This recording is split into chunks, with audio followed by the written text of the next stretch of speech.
We're going to start with verses, like always. So I'll read James chapter 2. I do like this from the Message. I don't read the Message that much. I should read it more.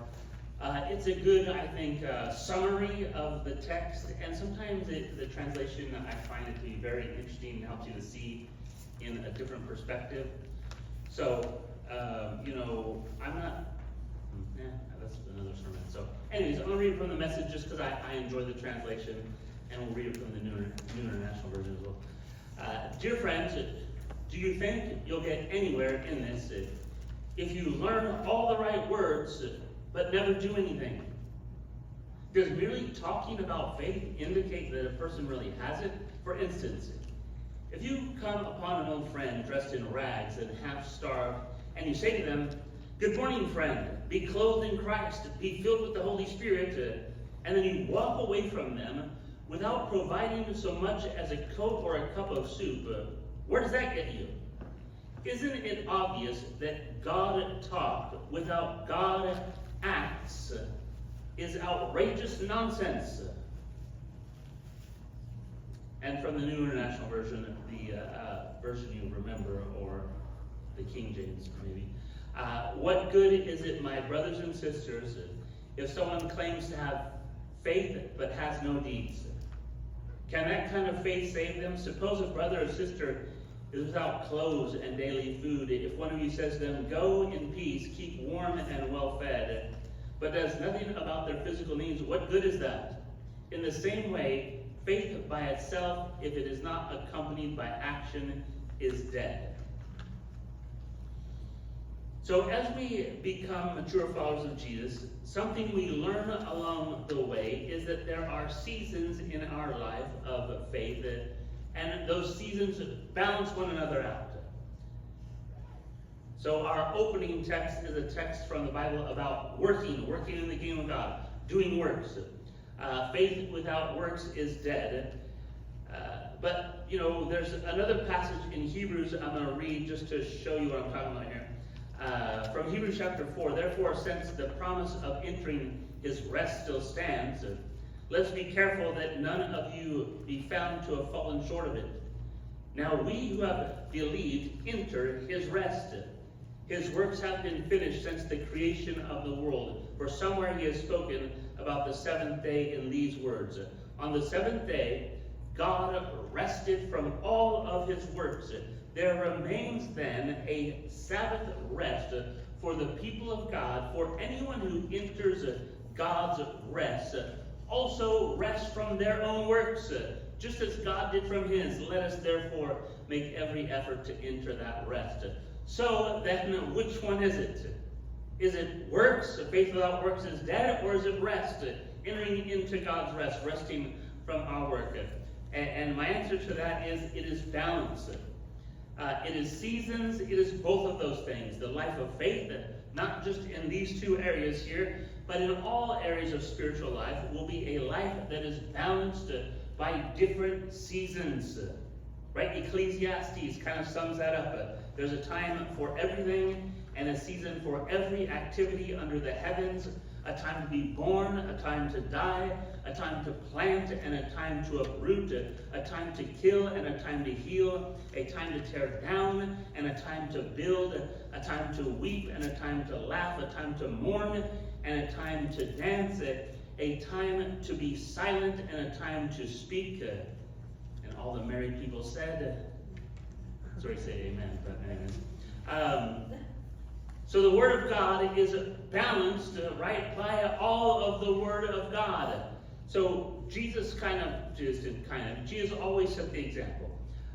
Jesus worked hard, but then he rested and he prayed and he renewed his strength, right? Mark chapter 6, Jesus had sent the apostles out to do the work of the ministry, and they come back to him. The apostles gather around Jesus and they reported to him all the work they had done and everything they had taught and all the stuff they had accomplished.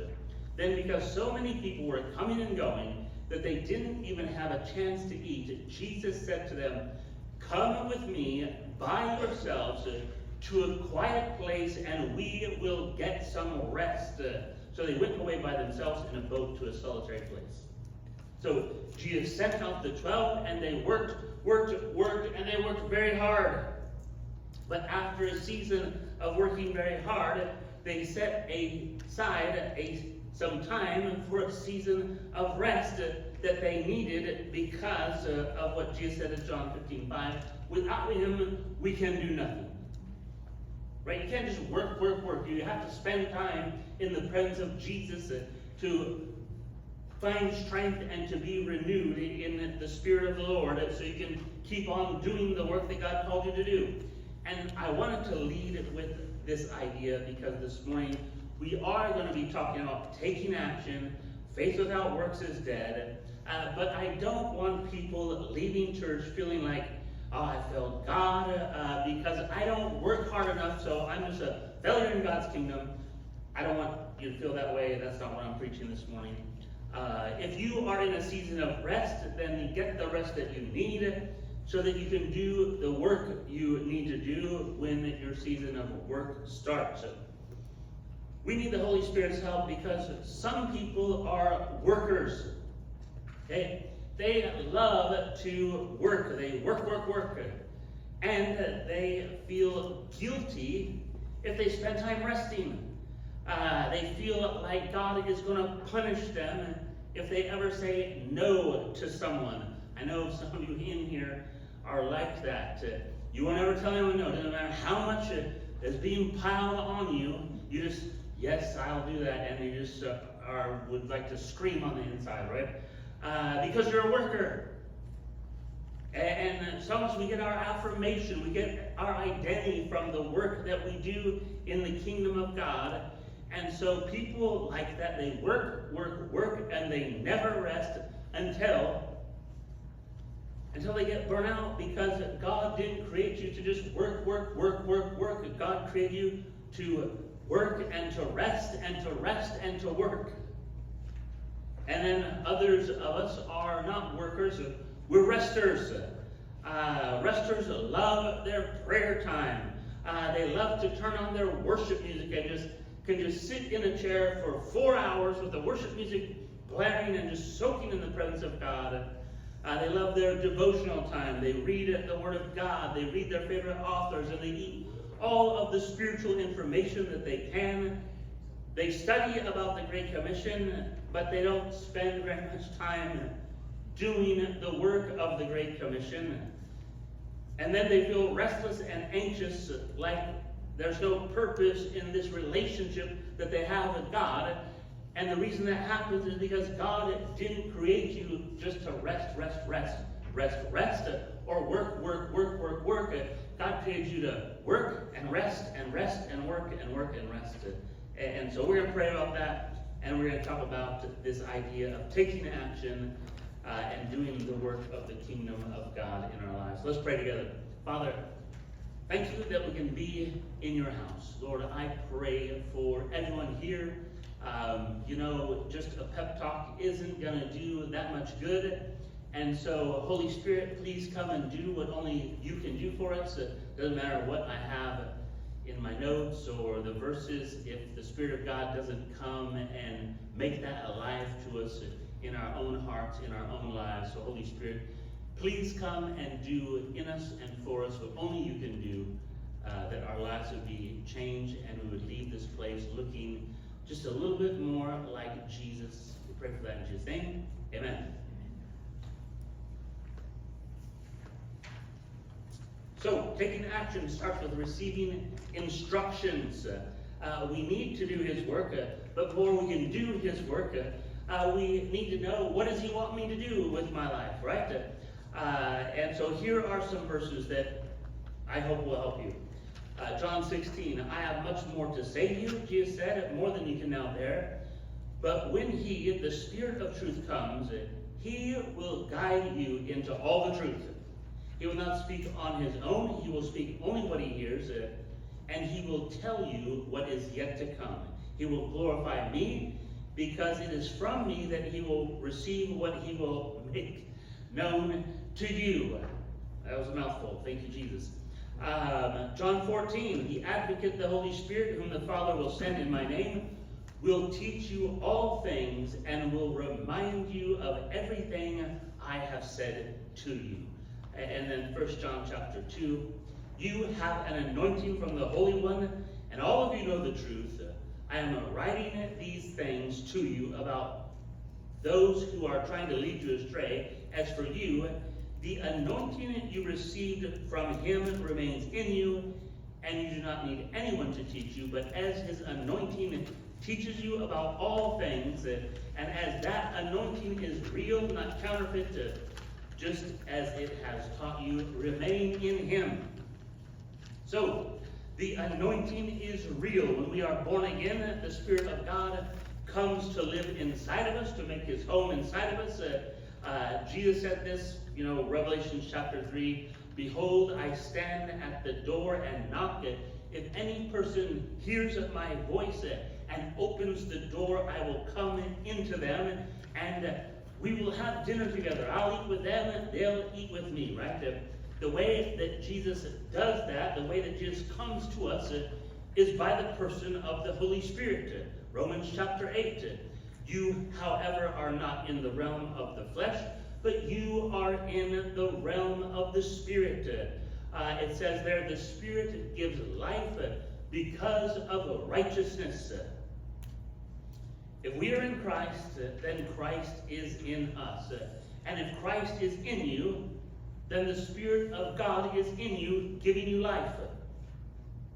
And if the Spirit of God is in you, giving you life, then he wants to work through you to lead you into taking action so that you can be used by him to give life to the people around you in your life.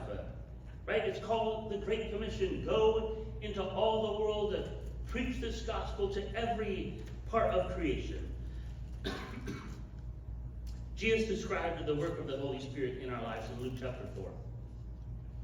He said, the Spirit of the Lord is upon me, because he has anointed me to preach the gospel to the poor. He has sent me to heal the brokenhearted, to preach deliverance to the captives, recovery of sight to the blind, to set at liberty them that are bruised, to preach the acceptable year of the Lord. So, the Spirit of the Lord is on us, and Jesus says that he anoints us, and he doesn't anoint us just so we can enjoy the anointing. Pentecostal church, we love the anointing and the gifts of the Holy Spirit, and we do. But those things aren't just so we can have good church services, right? Those things came to the church. Jesus had a purpose in mind, and that was so the church would be empowered to do the work of the Great Commission. Power to take action so that we can do the work of the ministry. The Bible says he has anointed me and you to preach. And preaching is an action, right? And it doesn't have to be preaching like I'm preaching up here right now, right? It's just ministering to people. To preach the gospel to the poor, he sent me and you to heal the brokenhearted, to preach deliverance, to make recovery a reality for people that are hurting and broken, to set the bruised at liberty. When we get saved, the Spirit of God comes to live inside of us, and immediately he makes preparations to turn us into doers of the word and not hearers only. I believe that probably most of the people in this room are people that want to take action. We want to see God do amazing things through our lives. We're just unsure, what am I supposed to do, right? We want to do something in God's kingdom, but we're so afraid that we're going to do the wrong thing. Sometimes we just don't do anything. So what we've got to learn to do is to trust the promises of God, like the ones that we were reading, that the Holy Spirit will lead us and guide us into all truth, into what we're supposed to do. Then we have to start listening for the still small voice of the Spirit of God as he speaks to us. And when he speaks to us, we've got to have the courage to take action, to do what it is that the Spirit is asking us to do. Sometimes God speaks to us in very dramatic ways, like, Moses and the burning bush, Paul on the road to Damascus. And that is just amazing when God just speaks something so loudly and clearly into your life, and you know exactly what it is you're supposed to do, and there's no doubt that you're supposed to do it. But unfortunately, most of the time you don't get the burning bush and you don't get knocked down on the ground and Jesus speaking to you in an audible voice. Most of the time you get the Spirit of God speaking to you very quietly, whispering something to your heart that you don't even hear. It's just this impression that you have that you're supposed to do something. And often when the Lord speaks quietly, we're more prone to doubt whether or not that's really the Lord speaking to us. And instead of acting on it, we put it off. And when we do that, we end up missing out on a blessing, and someone else ends up missing out on a blessing. I love this story that I've heard. Pastor Reinhard Bonnke, everyone here knows mostly that he's one of my favorite guys.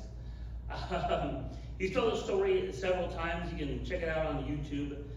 When he was a young man, he got saved. He's German, lives in Germany, and he felt the call of God to go to Africa and become a missionary evangelist to South Africa.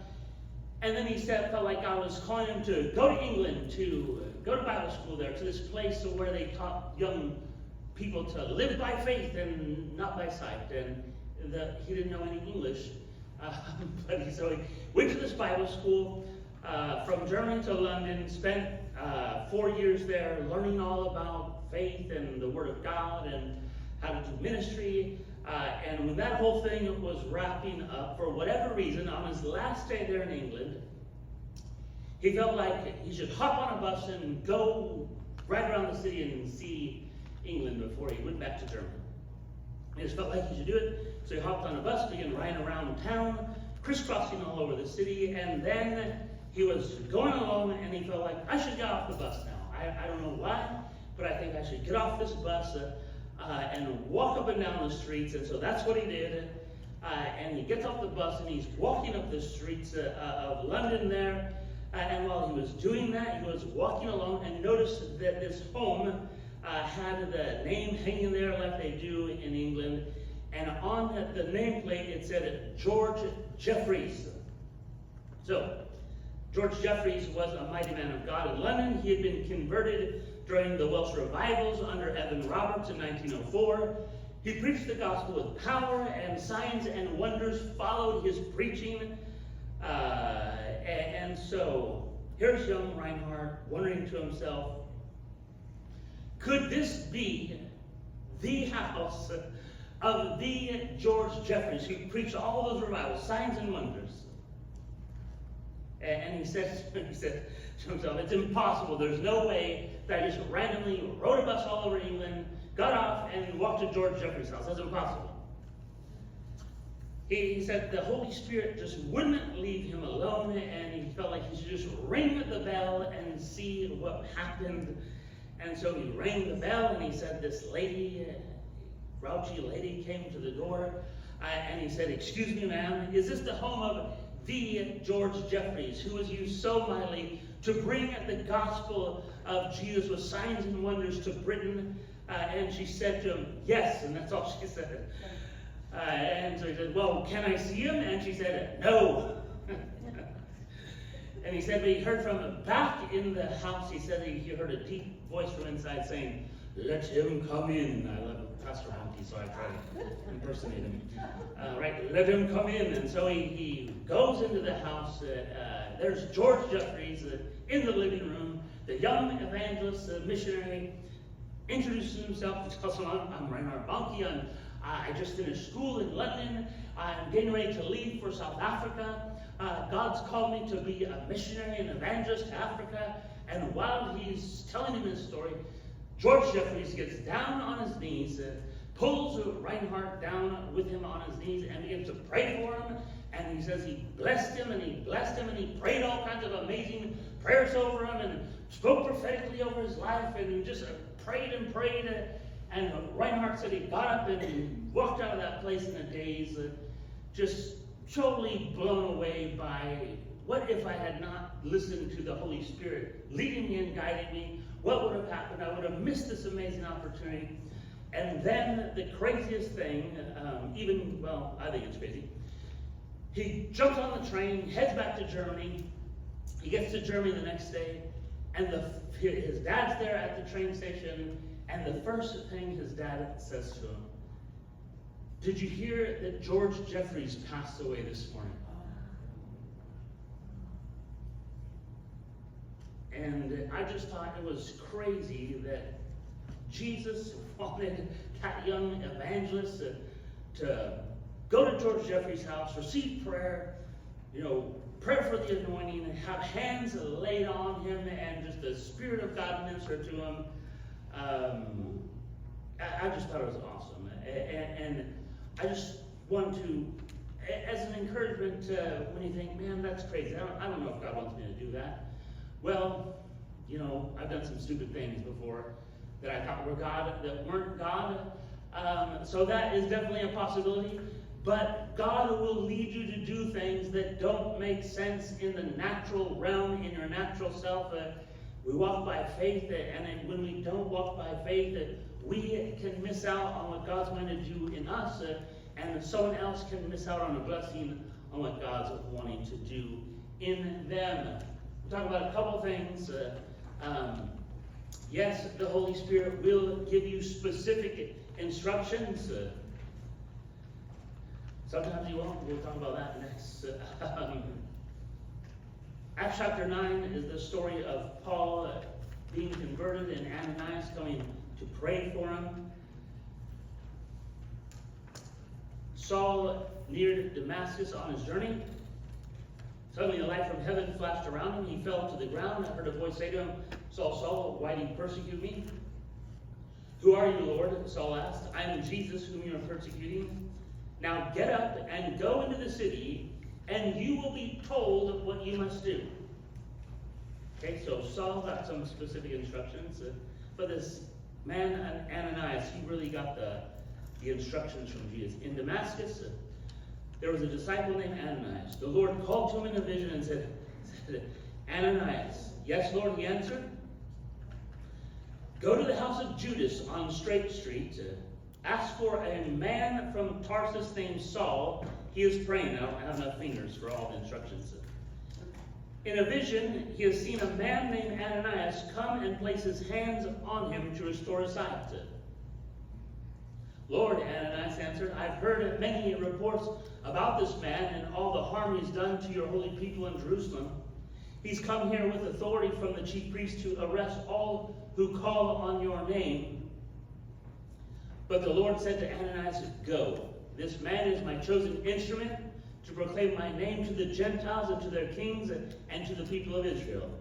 I will show him how much he must suffer for my name." Then Ananias went to the house, entered it, placing his hands on Saul. He said, "Brother Saul, the Lord Jesus, who appeared to you on the road as you were coming here, has sent me so that you may see again and be filled with the Holy Spirit." So Ananias got some very specific instructions from God. Go to the house of Judas on Straight Street. Don't go to the house of John on Straight Street. And don't go to the house of Judas over on Sesame Street, because I can't work with that guy. He's a clown, right? Ask for a man. Don't ask for Mary or Martha. Ask for a man. Ask for a man from Tarsus. Not a man from Antioch or Samaria, a man from Tarsus. If there's more than one man from Tarsus there, you're looking for the guy named Saul. You're not looking for Tom of Tarsus or Jerry of Tarsus. You're looking for Saul of Tarsus. And if by chance there happens to be, by some absurd coincidence, two men from Tarsus there named Saul, you're not looking for the guy who's knitting. You're looking for the guy who's praying. In a vision, He has seen you, Ananias, and he knows that you are there to pray for him. The Lord spoke to Ananias. He gave him specific instructions. He spoke to him about taking action. And then, after he does that, Ananias has a response to these very specific instructions. And he does what I have done to the Lord many times, and probably you have as well. God gives him all of these instructions, very specific, and then Ananias starts an argument with Jesus. Lord, I've heard about this man you're sending me to. Have you heard about him? Right? I know what this man has been doing to your church. Do you know what he's been doing to your church? And so Ananias is thinking what most of us are thinking when God sends us to do something crazy that we don't want to do. We think, I don't think this is really Jesus talking to me, right? Jesus could not possibly want me to go pray for this man who has come to Jerusalem to put people like me in prison. If I do this, Lord, and it's not you, what happens when he locks me up and does the same thing to me that he did to Stephen? Right? Maybe it's just the pizza I had last night for dinner. Maybe I'm just imagining things because I want to do something that I'm not supposed to do, because I don't think you really want me to do this. But, of course, the Lord really did want him to do that, right? And now we can see, looking back at it, that obviously the Lord knew who Paul was, right? Of course, the Lord knew what Paul had been doing to the church, but the Lord knew something that Ananias didn't know.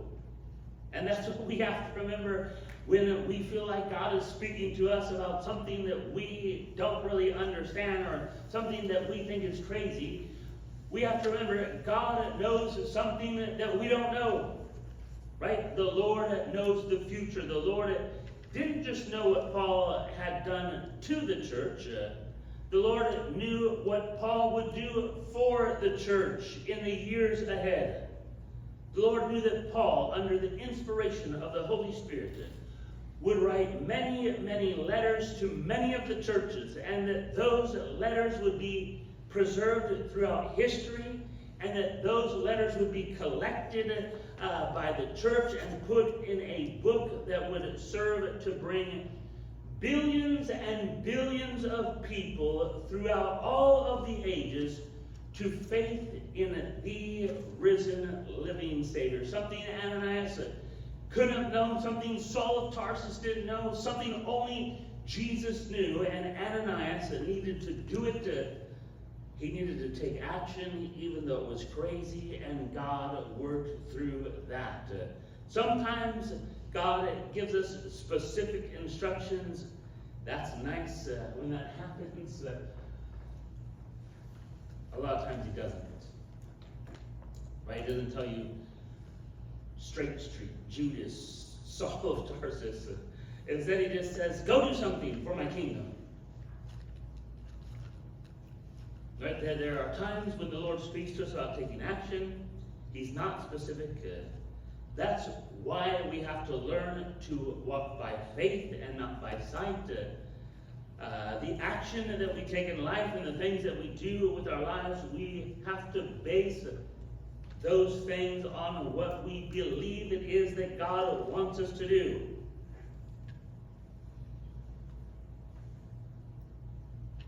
It is not about whether or not it makes sense to us. I mean, I'm sure you have these same things in your life. I mean, God had moved us to Wisconsin for a year. For, I don't know why. Just so I would know that I never wanted to move anywhere past California, I guess. I don't know.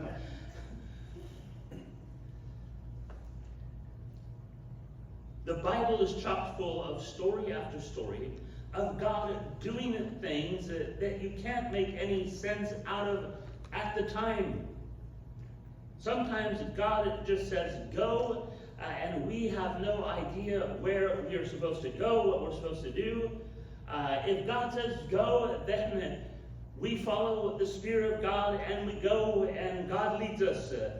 As crazy as that sounds, it comes right out of Abraham's life, right? Abraham didn't get from God, go to the house of Judas on Straight Street.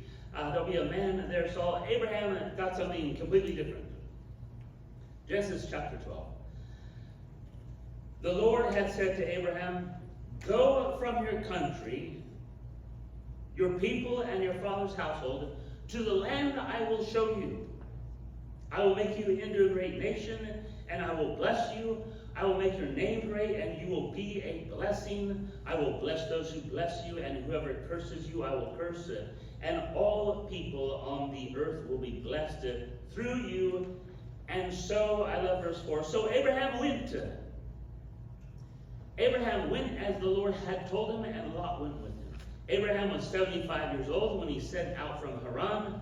He took his wife Sarah and his nephew Lot, and they set out for the land of Canaan, and they arrived there. And then what did Abraham do? Abraham didn't know where he was supposed to go or what he was supposed to do. And so it says Abraham traveled through the land. God said, "Go. Here I am going, and I'm just going to go and do some things by faith. And hopefully the Spirit of the Lord tells me, what I'm supposed to be doing here." Abraham traveled through the land. The Lord appeared to Abraham and said, "To your offspring I will give this land." So he built an altar there to the Lord who had appeared to him. From there he went on towards the hills east of Bethel, pitched his tent with Bethel on the west and Ai on the east. There he built an altar to the Lord and called on the name of the Lord. Then Abraham set out and continued towards the Negev.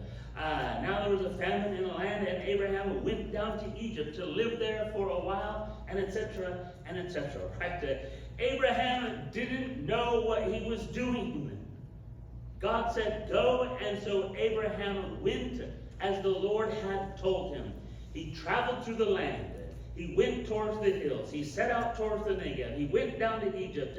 He had no clue what he was supposed to be doing or where he was supposed to be doing whatever it was he was supposed to be doing. But God said go, and so Abraham went. And because Abraham was willing to take action, to do something that he couldn't make any sense out of on his own, because he did that, the Lord blessed Abraham, right? "I will make you into a great nation. I will bless you. I will bless you and make your name great, and you will be a blessing. I will bless those who bless you, and whoever curses you, I will curse it. And all peoples on earth will be blessed through you." Because God said go, and Abraham said, "You're God, and you're in control, and what you want for my life is the best thing, even when I don't understand it," which is the way life works a lot of the time, right? We just have to trust that God has our best interest at heart and our eternity at heart. And so I know that everyone in this room, we would love to receive God's blessing the same way Abraham did. And I believe thoroughly that God wants to do that He wants to bless us.